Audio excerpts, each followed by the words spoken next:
So in the end, it's all about love and kindness and understanding for people who are suffering. And science and data.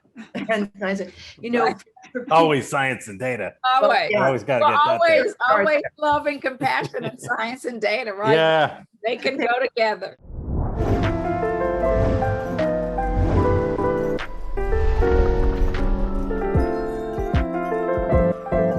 How do you like to identify yourself?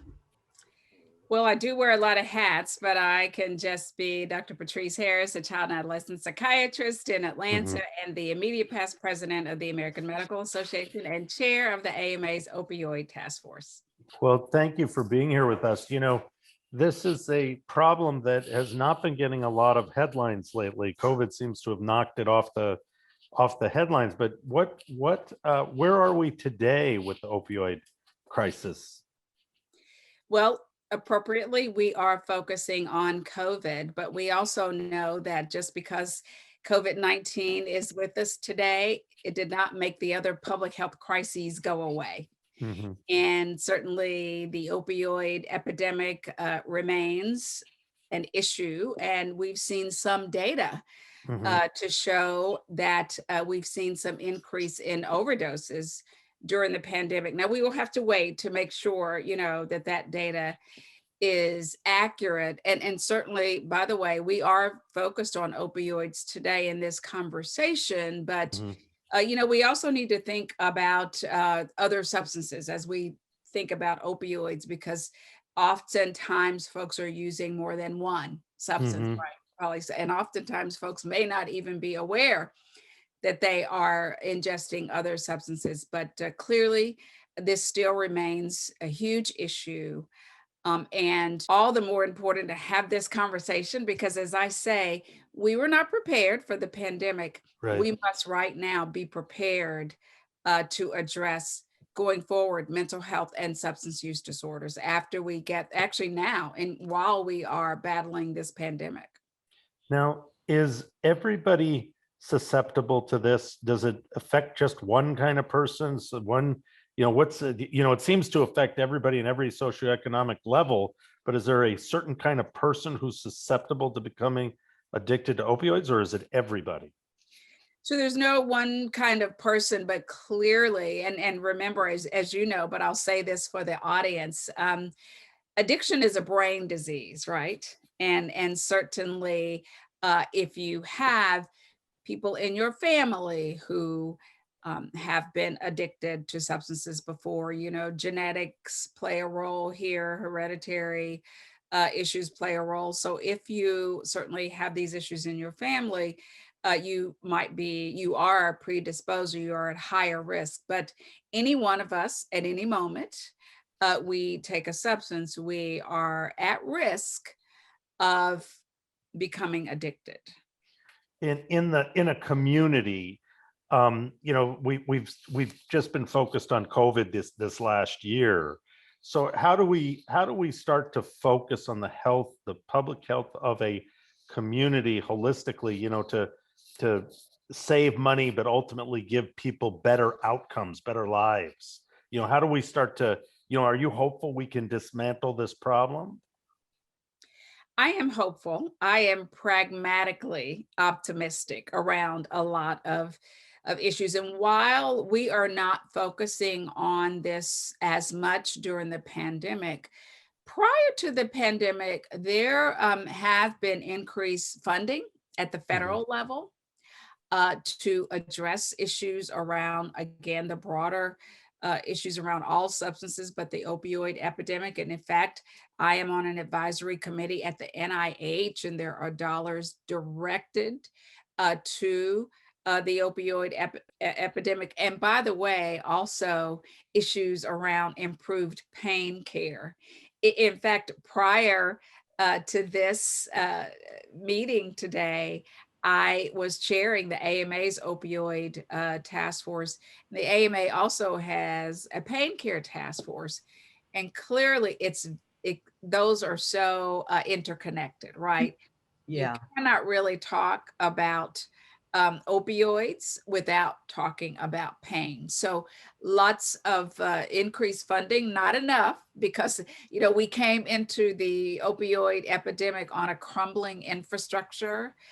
Certainly parity, although it's been a law on the books since George W. Bush signed it into law. And for those in the audience, parity means that if an insurer pays for something on the med-surg side, then they have to pay on the mental health, behavioral health, substance use disorder side in an equitable manner. But although that law has been on paper, it's still not totally followed. So there are some things that we can do, and that I'm seeing some progress in certain states, and we just have to make sure we keep up our efforts. Dr. Harris, just to take us back a second, because when you talk about pain management, addiction, can you just paint a little quick story around how this all started, and how we got into this conundrum in the first place? Because to your point, people have pain and we do need to manage pain. So a little bit of not everybody really understands what happened here.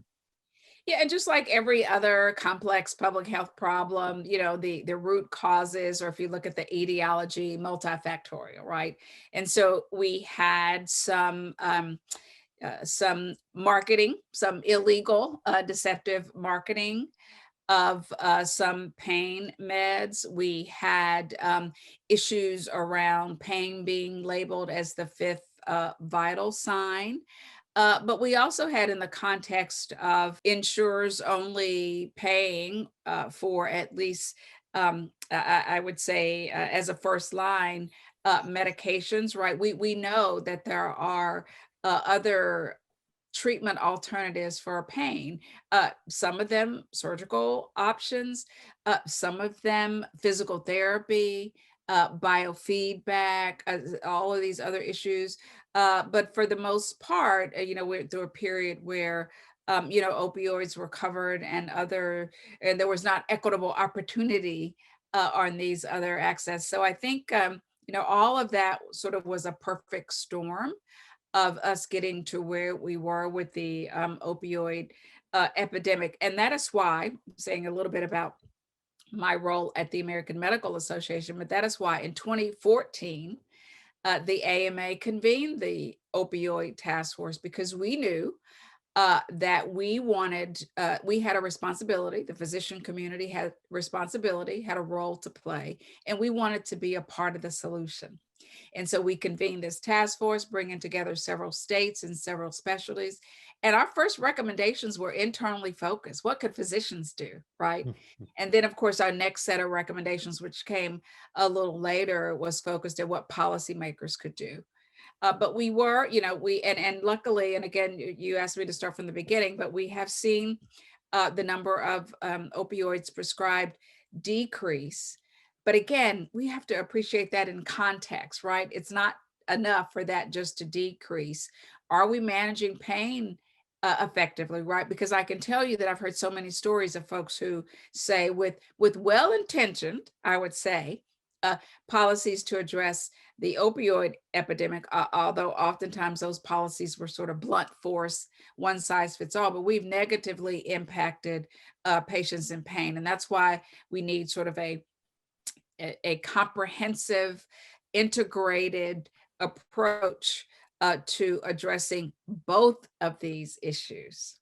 So, at the root of the problem, did we have a period of time where we changed our definition of pain and then said all pain must be stopped 100% of the time, as opposed to saying, well, hey, some of this is a natural phenomenon and it can be dealt with? You mentioned biofeedback or meditation, or did it get away from us in that initial phase of defining pain? There is no question that there were regulatory pressures. I don't know about you or anyone in the audience, but I was a patient. I had surgery. And we've all seen those, actually inpatient or outpatient, we've all seen those smiley faces, right? And so zero was the person that, was smiling, right? And so the expectation, you're right, Jesse, was getting to zero. And, there were financial pressures because if you did not get to zero on patient satisfaction surveys, you could possibly be penalized financially. And so, so there was this soup. I tend to run away from sort of just this one size, just blaming. But there was this context that you so appropriately note of our expectation of getting pain to zero. And by the way, let me just say this, and I'm a part of this. We are a quick fix society, right? I don't know about you, but when I don't automatically, the website doesn't pop up, I'm pressing the button over here, we want it now. And so, we do want things at high speed, and I get that, but I think your point about the goal might not be to get to zero.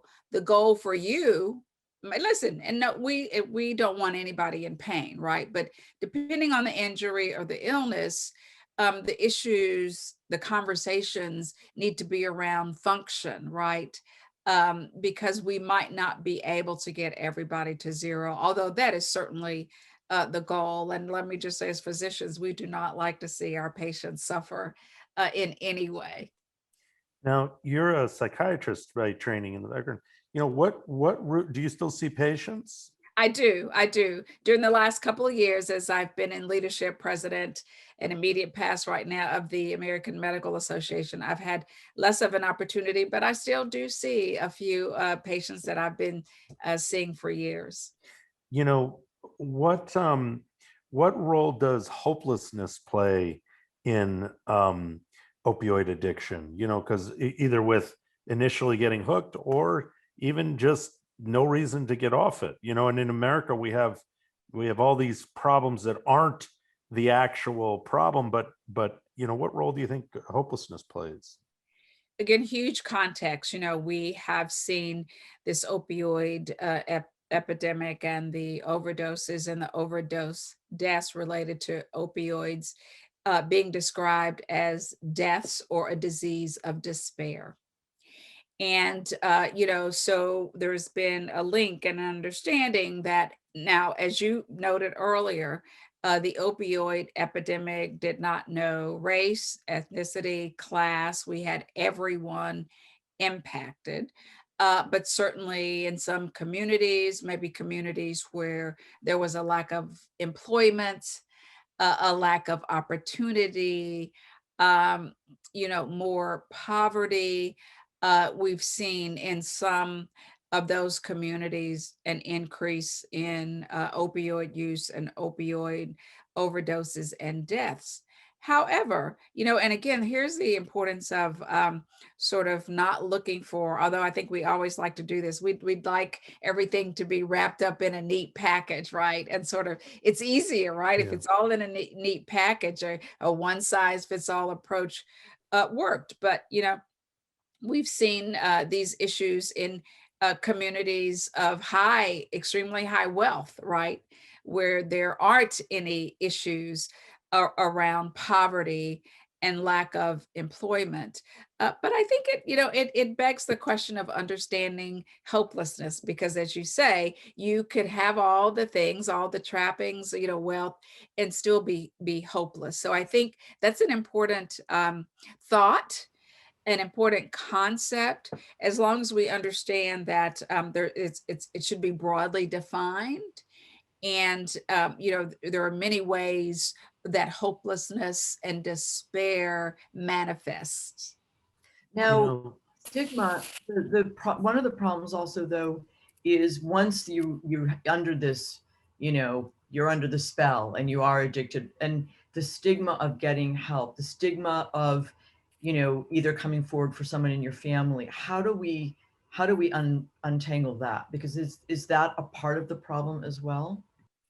And Priscilla, if I might gently, because and this is a perfect question, because when we talk about stigma, we need to talk about the importance of making sure people have accurate information. And that's why I even started out with talking about addiction as a brain disease. And I know exactly what you mean by spell, but we do have to be very careful about the language that we use if we are going to address stigma. So it is making sure folks have accurate information, but it is the words we use. Again, we recommend, and I've worked with some journalists on this and the journalism community, we should not be using terms like addict, right?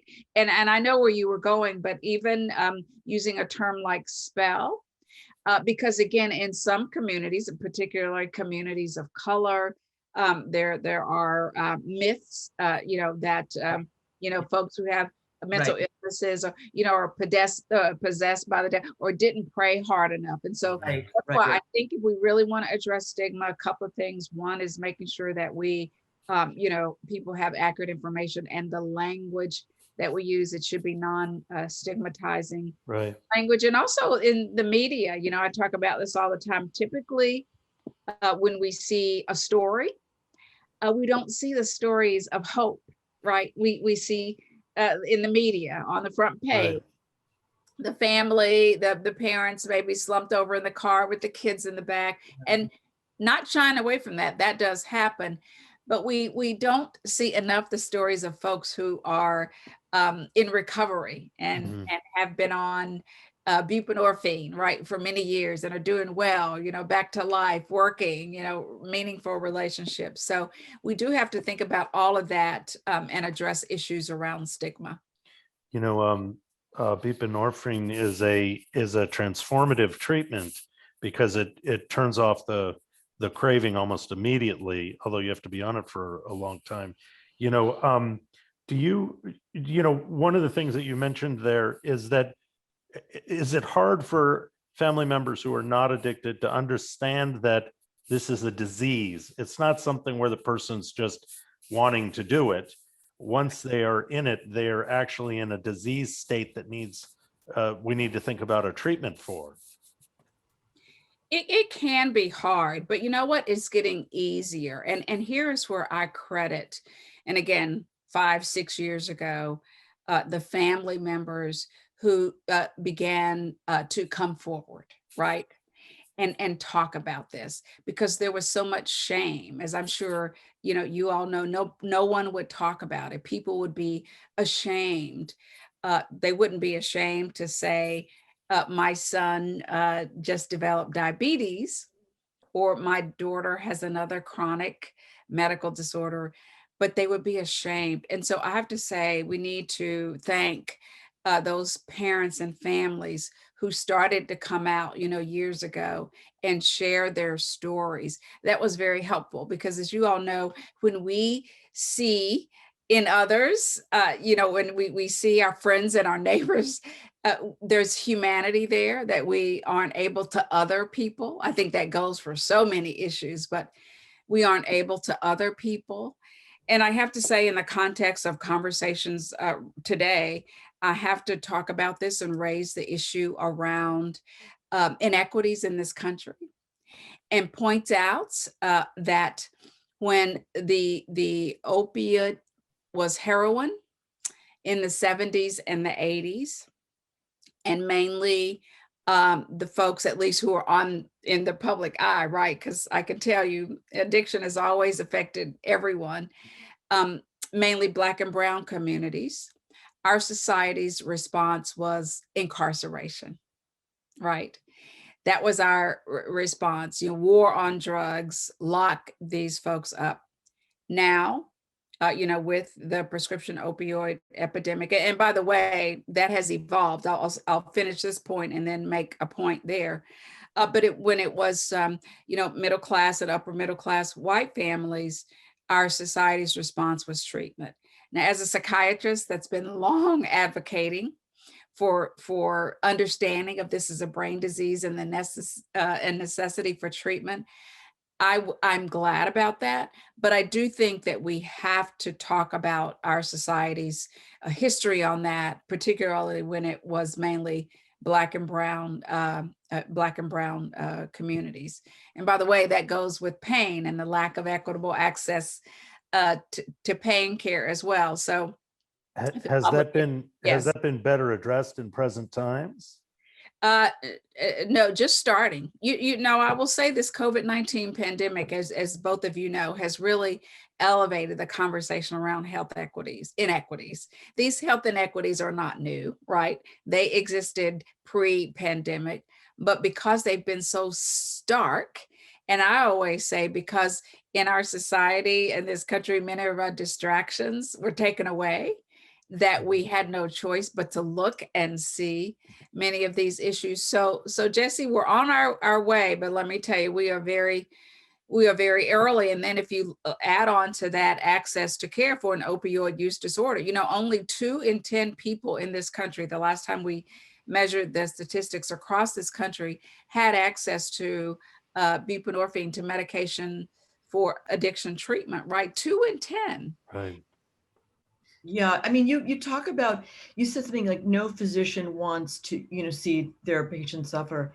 What are some of these ways that the physicians can begin to, I don't know whether it's deploy different tactics or, what are some other, measures that we can, that you can deploy that can help? Well, we start with the evidence, and I will tell you that our first recommendations regarding this came in 2015 now, so we are 6 years beyond that. But going back to the first recommendations, and again, by the way, I also don't want to leave the impression that the physician community just started to work on this in 2014. Many physicians were addressing these issues before, but it was just that the AMA, we wanted to elevate this to a task force. So the first is we want to educate ourselves about substance use disorder, about pain care, and about opioids, right? And so that was one of our early recommendations. The second one, of course, was to be very judicious in our prescribing of opioids, right? Opioids are appropriate in certain situations, but certainly we wanted to make sure that we were judicious in our prescribing. We wanted to make sure that we were elevating harm reduction. Naloxone is what a lot of people know about, but harm reduction, as you know, is so much more nuanced than that. It's about needle, syringe exchanges, and some other issues around harm reduction. And then we need to think about prevention. Educating. What do we tell our children? What do we make sure that our young people know? About opioids in particular, but about their brains and substances. And we wanted to, and the medical community and the medical education community has taken this on to make sure that we are training folks in medical school. In fact, some medical schools are allowing training in buprenorphine medications for addiction treatment, and you can get certified, although the AMA believes that you should not have that barrier. But you can get certified during medical school. So those are just a few things. But on your issue around access to equitable pain care, because we know that physical therapy may work. We know that biofeedback, even cognitive behavioral therapy can work. However, not all insurers. There are so many barriers. We asked a couple of state health insurance commissioners to look at this. The AMA and Manad Health partnered with 4 states to pilot it. And we found that when state insurance commissioners looked to see if insurers were paying on par, right, for these other non-opioid alternatives, they were not. Now, I want to raise one more point there as we talk about these non-opioid alternatives. So so the payer community has to be brought in, no question. But we also have to appreciate that, let's say I recommend physical therapy to my patient, right? Physical therapy usually is a couple of 3 times a week. And so you have to think, do people have paid time off to take time off from work? Do they have transportation? So again, clearly those are problems for all of us to solve as a society, right? All stakeholders. But clearly we need to look at that. And I know that physicians, I was involved, the HHS put out a wonderful report on making sure that there's a continuum of access to care for pain. Now, and we have to bring that to life. We have a lot of reports out there. Yeah. We have to bring those reports to life. Now, with, say, you take biofeedback, it's hard to get efficacy that an insurance company will validate. So as part of the trouble that doesn't necessarily have the data behind it to because I think that a payer system would want to pay for it if it was financially better for them to do that than having somebody addicted. But does that become a challenge? Do we need to put interest in how we verify whether some of these other treatments are actually scientific? We do, because we do need the science and the data. That's what we as physicians do. We make treatment recommendations based on the science and the data. And earlier, I sort of glossed over this and probably assumed people may have known this, but when I talked about the work that's going on right now at the NIH, they are working on this evidence base on non-opioid alternatives. So that is happening as we speak. And so for the viewers, so we're talking about clinical trials, right? Is that what we're talking about? Let's really test, let's see what else we can do, in a very, factual, scientific with data way. Right. And, research goes from there, novel, even, and there's a huge research portfolio from novel therapeutics to looking at, again, the effectiveness and efficacy of some alternatives. So all of those are happening right now. And so that's exciting work, because we do need the evidence-based, and NIH is certainly on that journey right at this moment.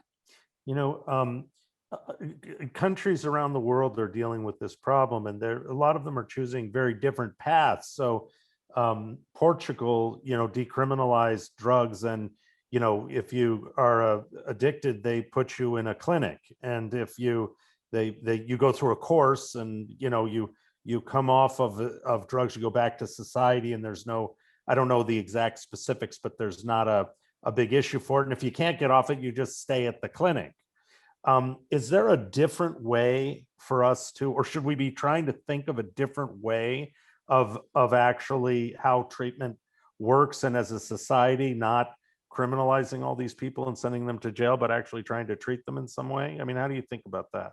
Yeah. And so, I think we have to make sure, and again, people do a lot of lumping, and I try to, with language and be precise, because if someone is just using, right, they are not participating in, not selling, but they have an addiction, really, they should be, sent to treatment. Now, I don't want to minimize any illegalities there, but this is the conversation we have to have in our country about what's, we have to make sure that we are not incarcerating we are not criminalizing a medical problem. And I know there's some nuances there, and it gets to some questions that we have to address in our society. But small steps, for instance, years ago, many people did not call 911 for a friend or someone who was dying, because they were afraid that they would be arrested, because yes, they were using an illegal. And so many states changed their laws and said that if you called 911 to prevent someone, there would be a different way of looking at that. So those are the conversations that we have to continue to have, and make sure that we are not criminalizing a medical disease. And I'll make a point here about a further conversation we need to have about pregnant moms. There were some states who would criminalize moms who are using. Now, there's no question, and as a child psychiatrist, I do realize the risk to babies in the womb for moms using, but we need to do all that we can to incentivize them coming into treatment, right? If you say, I'm going to take your child away, I'm going to arrest you if you come to treatment, I would venture to say that is not going to incentivize moms. They will continue to use, it will be continued harm. So those are all the issues that we need to continue to review. So I have when you talk about, like shame, you use the word shame, and now you're talking about the sort of the case of the mom, or the pregnant mom. Are we really talking about something so much deeper around a fundamental culture change around compassion? And if we think of this as the brain disease, as you articulated in the beginning, you and Jesse talked about, and how are we kinder to people who are suffering? And does it, the whole system, and what are pieces of the system? Because you mentioned storytelling, it's the big organizations, but it's like we need a fundamental shift, it seems like, to really get at the root of this problem. What are your thoughts about that? Well, I think compassion and empathy are just basic and should be applied to so many things. And lack of compassion and lack of empathy does allow us, I think, to otherize, right, some certain segment of the population. And I think because of years and years and decades of how folks who have a substance use disorder have been portrayed, a lack of understanding. And let's admit this, the 1980s, I'm sorry, the 1990s was the decade of the brain, right? We had the technology with SPECT scans and PET scans and new technology that we didn't have before to better understand the brain. And that's ever evolving, because, the brain is not an organ that you can just sort of, open up the skull and, poke around in. If you're having abdominal pain and the doctor can't figure out anything else, you could have exploratory surgery and sort of figure it out, but you can't do this. And so we are, in the 90s, it's a really understanding the brain. And so I think getting that information out there, again, my point about families coming forward and saying, hey, I'm just like you, and this happened to my family, and it's not those scary people who are, robbing and pillaging, it's just like me and you. I can't, I was, again, chair of the Opioid Task Force in 2014, and I was flying all over the country in those years, doing talks and lectures on the AMA's work and the issues around the opioid epidemic. And I cannot tell you how many times the person next to me was, I would be reviewing my materials, and they would look over and say, hey, and they would tell me stories. And by the way, this was before they knew I was a psychiatrist, but they just saw it. And so many, I think on every plane ride, I'm not exaggerating, it was a lot back then, somebody would tell me a story about their family. And so folks were able to share that, but that's just been recently. And so I think it's very important. And I think making sure people have accurate information, and it's not that you didn't pray hard enough, or you're weak, or you have a moral failing, getting that information out, I think, makes it easier, I hope, to have that compassion and empathy that you talk about. When you were traveling on those plane rides and you had so many people just look over and see what you were doing, and they had an interest in a personal story, why do you think it was important for them to tell you that? Some people said I have a psychiatrist face, right? That there's something about you that people will just say, but a little bit of a humor there. I think that for so long, and again, this gets to the broader issue, people couldn't tell anyone, right? They didn't want anyone to know that it was either them or their family member. And so I think, suddenly when people were talking about it, there was an opportunity here. And let me, this one story though, was a person who did not know, had not looked over and seen, but did know, asked me what I did. I said I was a physician.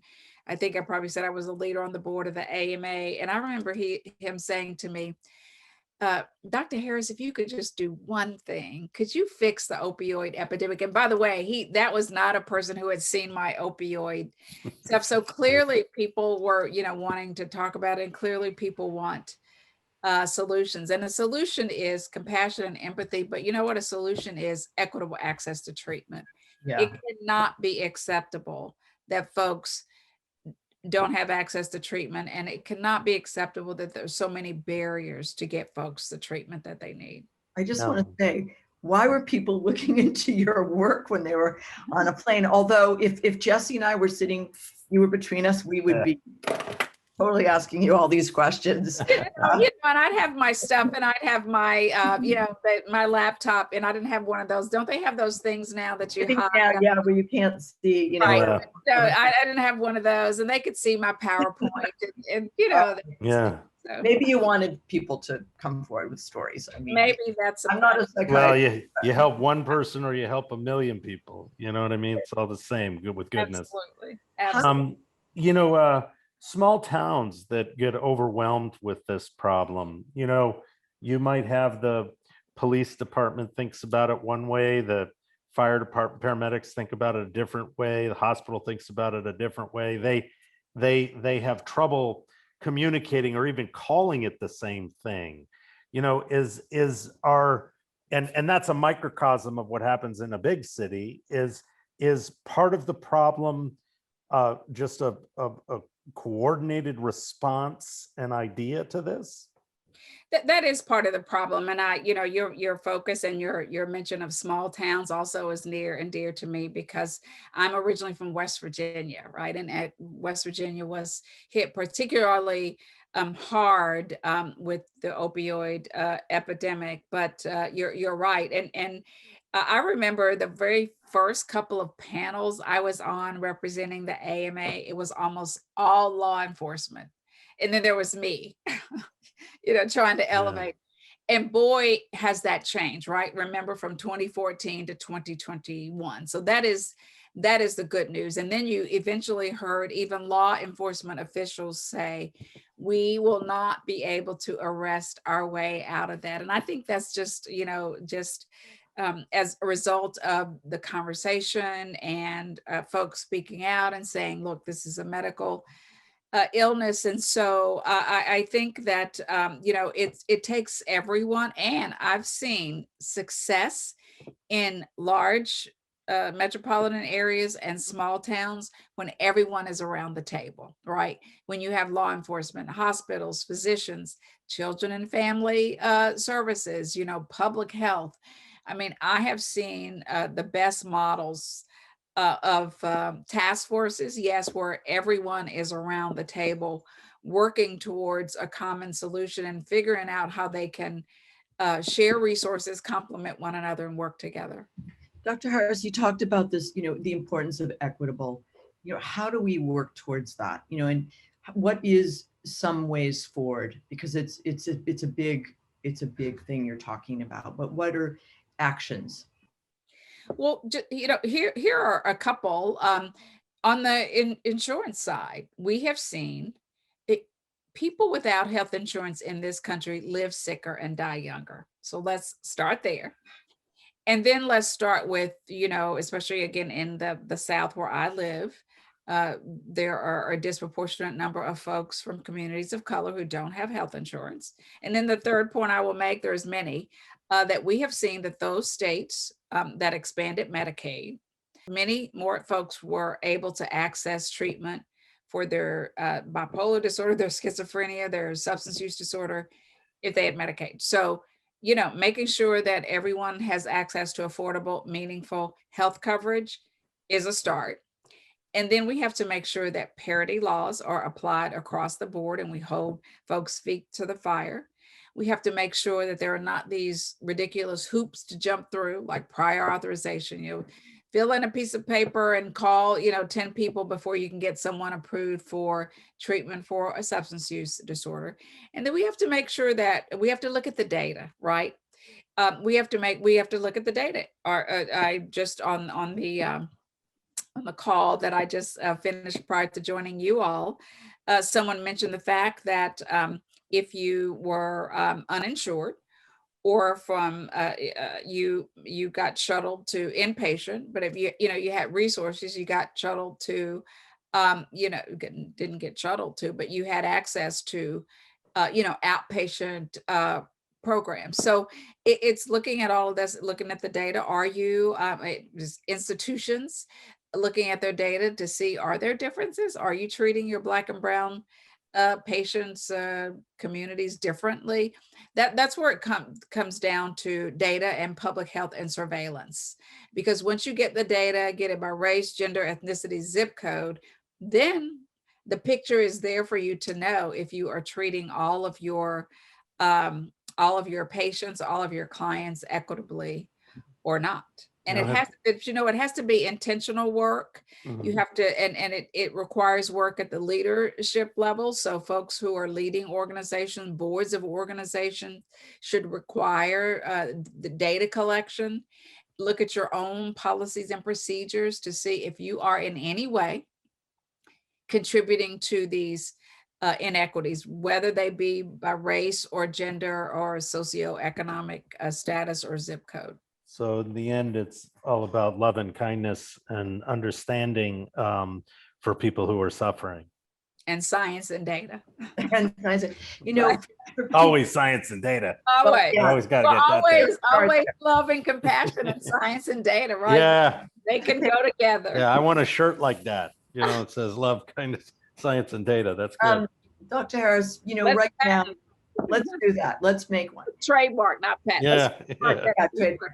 Listen, but for right now, you know, we don't know, somebody's watching this and maybe somebody in their family, maybe themselves are struggling. What can we do? What are where would you send people just even right now to help? Well, you know, it certainly depends on whether they have insurance or not. But if they have insurance or not, they should call the number, you know, on their insurance card, because there is a number on there for, you know, if you are having an issue with behavioral health or substance use disorder. Most states and most counties have a 1-800 number for services. And so I would say folks call that. They could call if they have the primary care physician, they could talk to their primary care physician about that. And in fact, one of the things we are doing one of the many things we're doing at the AMA is we just developed this behavioral health integration collaborative. Something I've been passionate about for many, many years is pulling in and integrating behavioral health into primary care. That's a start. Now, I'm not saying, you know, and by the way, many primary care of my primary care colleagues are offering buprenorphine treatment in their offices. And I'm not saying that's a requirement, but many are. And so that's an opportunity we encourage at the AMA. One of those first 5 recommendations was encouraging all physicians to get the waiver. Again, we really don't believe you need the waiver. We do believe you need training, right? But the waiver was a lot of bureaucratic administration. And so we said, we need to relook at that. So eliminate the waiver. Training is fine. We always believe in training. And so, you know, that we've made that recommendation as well. But most folks have a 1-800 number in an area, but just talk to someone. But on the other side, let's have everyone, if someone comes to you and they say, I think I'm struggling, be that compassionate voice from them. If you are struggling, it is not a moral failing or a character flaw. It's okay to ask for help. And if you see a family or friend struggling, certainly you wouldn't go in and say, I think you have a substance use disorder, but you say, listen, I'm noticing a change. I'm noticing you're missing a lot of work. You're not, you know, you're typical you that you've always been. I don't see it. Can I help? What can I do? I'm here to help and listen. And just to clarify, because you said earlier, you know, there was a time if you got called, you know, if you called in, you might be penalized. So we're saying the laws now are more, you know, I don't think that's everywhere. I think that's just unfortunately, it's not. We've elevated that issue, but some of these laws, unfortunately, are still on the books, and that's an area of advocacy that we will continue to address. And we want to help you with that. Yeah. Incredibly important. Thank you so much for this conversation. It's really been illuminating and fantastic. Thank you very much. Thank you so much. Thank you. My pleasure. Thank you for having me. Yes. Yeah.